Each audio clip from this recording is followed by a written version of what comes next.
What's up, Hoop fans? This is NBA 2K, and right now we've got a chance to check out the My Player build process. Let's see what it's about.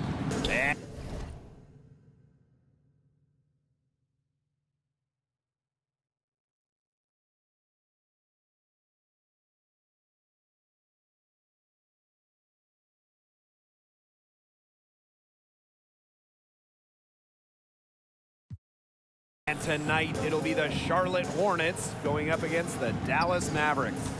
Hello, everyone. I'm Blake Suniga, excited to be courtside with my broadcast partners, Tim Swartz and Brian Manafatemi. What a game we have tonight.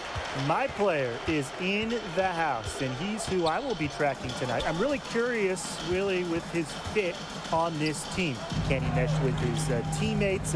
Let's see how the individual skills work in a team environment. Yeah, Tim, I want to see that too, because coaches and front office personnel, they want winning players. And to have a long, successful career operating within a system is critical. You're going to probably play for multiple coaches who play different ways. So the question is, can you adjust your game?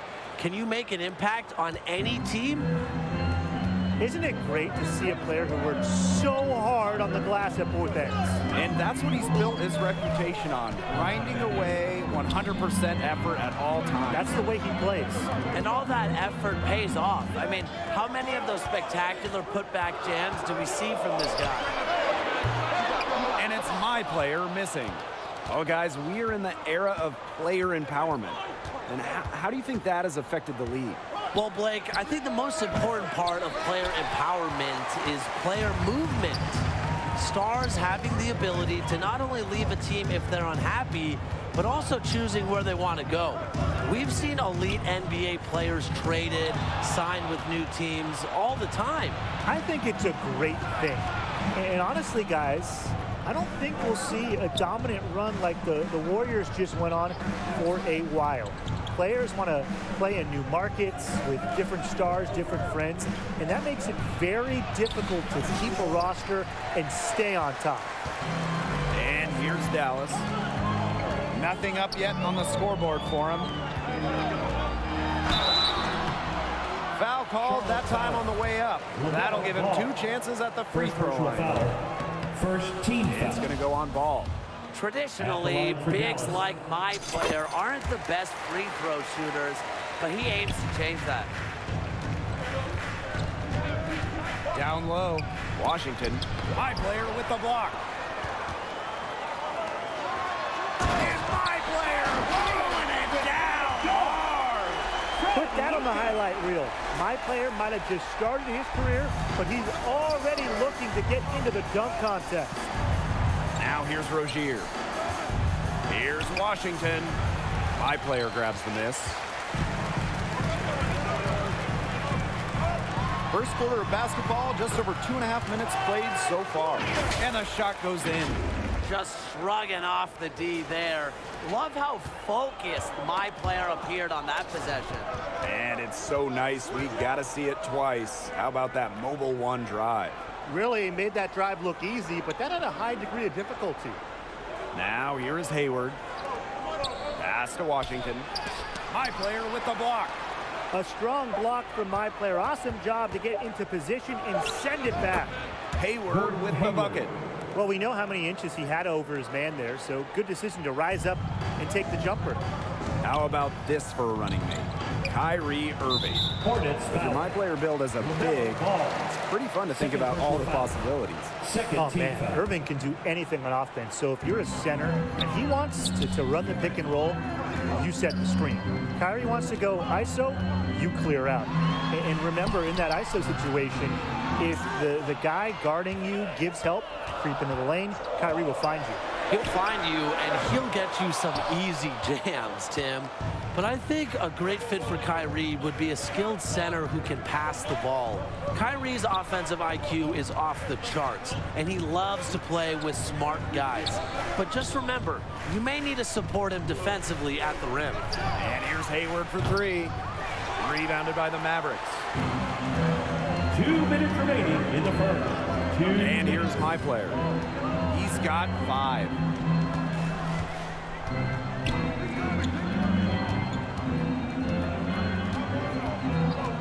from the stripe.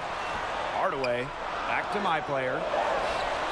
And Dallas again with the bucket.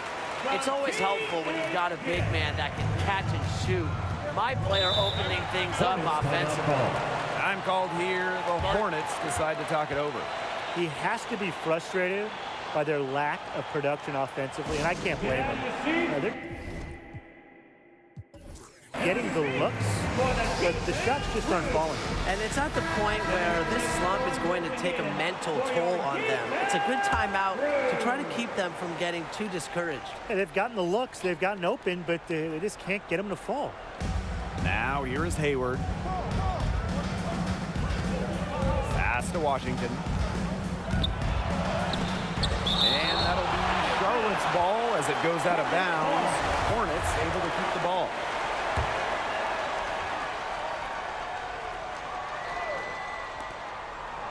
Hayward outside.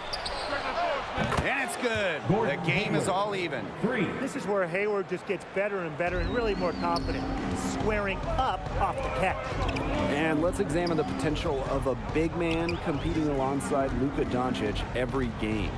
How would you guys find success in that? Well, for his age, and sometimes you can forget Luka is just starting his 20s. He's so advanced in the pick and roll game. So as a big, I try to run those sets a ton because he can create clean looks for really just about anybody. Definitely, Tim. I think I'd focus on offensive rebounding, though. Luka takes and creates a lot of shots every game. So if your MP build is a big, you could contribute a lot by reeling in second chance points each night. Williams can't hit. The D got to him just enough on that shot to throw him off. My player outside to the middle. Here's Hardaway. Boom! He jams it straight down. Finding the open guy, it might sound easy, but for a young big like my player, it can be a challenge. Now here's Ball. He's covered closely. They get it back. The fader. Luka Doncic grabs the miss. Didn't come away with points, but they'd be happy if every possession ended with that shot. Here's my player. And the release was before the buzzer, but it's off target. So at the end of one quarter of play. 9. The visiting team, 7. And it's obviously still early, but with one period in the books, how are you liking my player's performance so far? So far tonight, his calling card has been defense. He's reading everything out there, always in position, and knows when to gamble. Yeah, I'd say he's done his work in the film room. He's just trying to gain an edge, and it seems like, you know, he's picking up on this team's tendencies and compromising their game plan. And what touch from my player, accepting the punishment like a champ and still finding a way to score. And this is his second trip to the free throw line. The Dallas Mavericks are a team on the rise. With that young core, what should this team be looking to add? Who fits in that Lone Star state? It all starts with Luka Doncic, the fantastic do-it-all, kind of point forward, whatever position you want to give him. He is the focus for the Mavs. So players that work with him, obviously with his driving ability, guys that can hit open shots. Because guess what? With Luka, you're going to get loads of clean looks. Well, it's a great situation for a shooter or a finisher at the rim. Because with what Luka can do out there, he draws so much attention offensively, and he can create for you. You just got to be able to